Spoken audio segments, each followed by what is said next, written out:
Ang mabuting balita ng Panginoon ayon kay San Lucas. Si Maria ay nagmamadaling pumunta sa isang bayan sa kabululan ng Juda. Pagdating sa bahay ni Zacarias, binati niya si Elizabeth. Nang marinig ni Elizabeth ang bati ni Maria, nagdadalawang sanggol sa kanyang tiyan.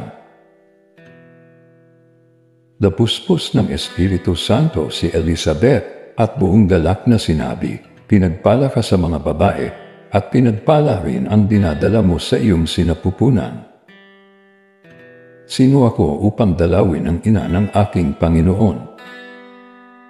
Sapagkat pagkarinig ko ng iyong bati ay naggagalaw sa tuwa ang sanggol sa aking tiyan.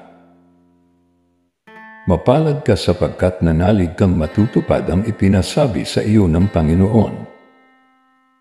At sinabi ni Maria, "Ang puso ko'y nagpupuri sa Panginoon, at nagagalak ang aking espiritu dahil sa Diyos na aking tagapagligtas, sapagkat nilanap niya ang kanyang abang alipin.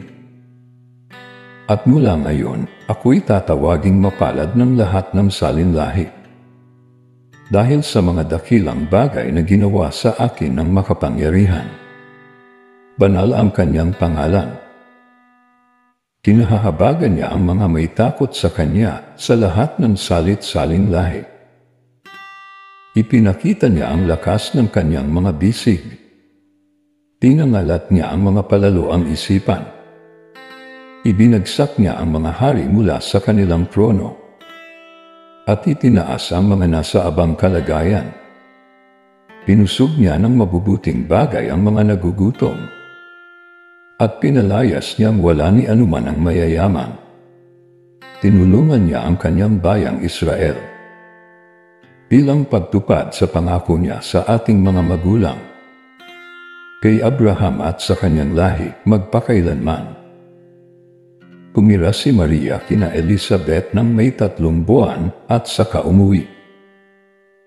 Ang mabuting balita ng Panginoon. Pinupuri ka namin, Panginoong Hesukristo.